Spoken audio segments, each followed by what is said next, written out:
me get this straight. She and her family flee war-torn Somalia, where 500,000 are killed during a civil war, then sent to a refugee camp in Kenya for 4 years. They are then resettled by our government in Virginia to enjoy the cornucopia of rights, privileges, and benefits the United States offers. The she is Congresswoman Ilhan Omar, who represents Minnesota's 5th Congressional District in Congress only about 2 months. But she's gotten attention far beyond Washington for her anti-Semitism. But as early as 2012, she tweeted, quote, "Israel has hypnotized the world. May Allah awaken the people and help them see the evil doings of Israel." Now, after an uproar in her home state, she apologized, pledging to learn more about anti-Semitism. Apparently, she did not. Once in Congress, she continued with her hate-filled anti-Semitic, anti-Israel tropes. First, in defending the BDS, or Boycott, Divest, and Sanction movement, calling for the boycott of events in Israel, and even for the eradication of Israel because of their so-called oppression of Palestine.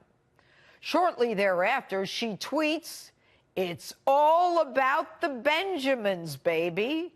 The Benjamins, of course, a clear reference to the $100 bill. Shortly after that, she continues her hate-filled rants, accusing another Democrat congresswoman of having a dual loyalty, pledging allegiance to Israel. She is clever, though, responding with, quote, "I am told I am anti-American if I am not pro-Israel," close quote. The House knew it had to take action. And after a week of chaos on the part of House members trying to figure out if Omar should be reprimanded, identified by name, as well as removed from the powerful Foreign Relations Committee, Speaker Pelosi comes out with a watered-down, dumb, disappointing resolution that neither condemns Omar nor mentions her name. A simple, "We shouldn't hate each other." I don't think our colleague is anti-Semitic. I think she has a different experience in the use of words, doesn't understand that some of them are fraught with meaning that she didn't realize. Nancy, she speaks perfect English. She graduated from a college in the United States. You say she doesn't understand the words? Are you saying she's stupid? That she doesn't understand? Then what the hell is she doing on the prestigious Foreign Relations Committee? She speaks fluently, using tropes which are figurative and metaphorical, understanding that those words create powerful images and verbal ironies. She is far from stupid. She is clear and pointed in her hatred. Her comments only critical of Jews and Israel, not Italy, not Morocco, not North Korea, Israel.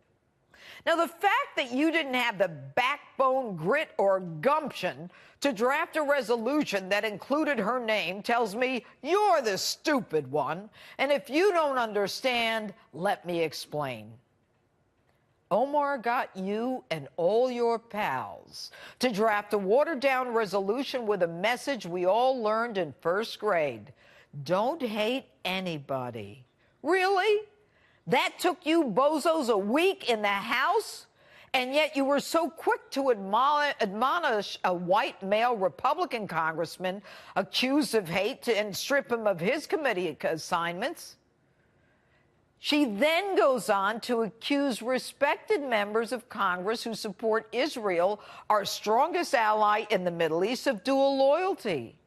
What she's doing, Nancy, is starting a movement to shut down pro-Israel speech, making it politically incorrect. So when she comes up with her pro-Palestinian agenda, the pro-Israels are reticent to speak because she's already proven that the Dems will not punish her. And talk about chutzpah, she takes a victory lap and in an unrepentant and unchastised tweet takes credit by saying, quote, "Our nation is having a difficult conversation, but we believe this is great progress." But she continues her disdain and contempt for Israel, America's chief ally, ignoring how Israel has assisted us advancing our interests in the Middle East, preventing victories by radical nationalist movements, as well as assisting us in intelligence gathering. She then goes on to slam Barack Obama, saying he's just another pretty face who got away with murder, caging kids and droning people in the Middle East. But she adds he is a bit more polished. My question: why the disdain for the government of the country that saved you and your family after you lived in a tent in Kenya for 4 years? Why the scorn?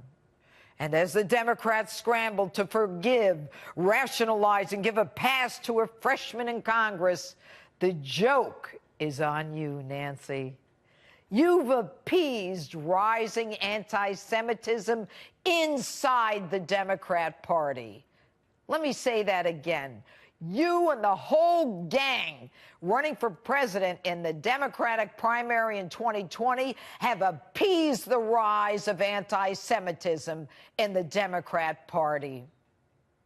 The sad part is that all this is contrary to the tenets of your party, which is so receptive to the LGBTQ community, illegal immigrants, refugees, and on and on. This is not who your party is. Your party is not anti-Israel. She is. Think about this. She's not getting this anti-Israel sentiment doctrine from the Democrat Party. So if it's not rooted in the party, where is she getting it from? Think about it. Omar wears a hijab, which according to the Quran 33:59 tells women to cover so they won't get molested. Is her adherence to this Islamic doctrine indicative of her adherence to Sharia law, which in itself is antithetical to the United States Constitution? I don't have to tell you, Nancy. Jews have been persecuted almost from the beginning of time, when they were forced out of Egypt, to the 6 million killed in the Holocaust. And now we are witnessing the rise of anti-Semitism in Europe, where incidents are up 74% in the last year alone in France, where Jewish cemeteries are regularly desecrated with swastikas, and people relay the common tropes of Jews with too much money and influence. We all know how it starts.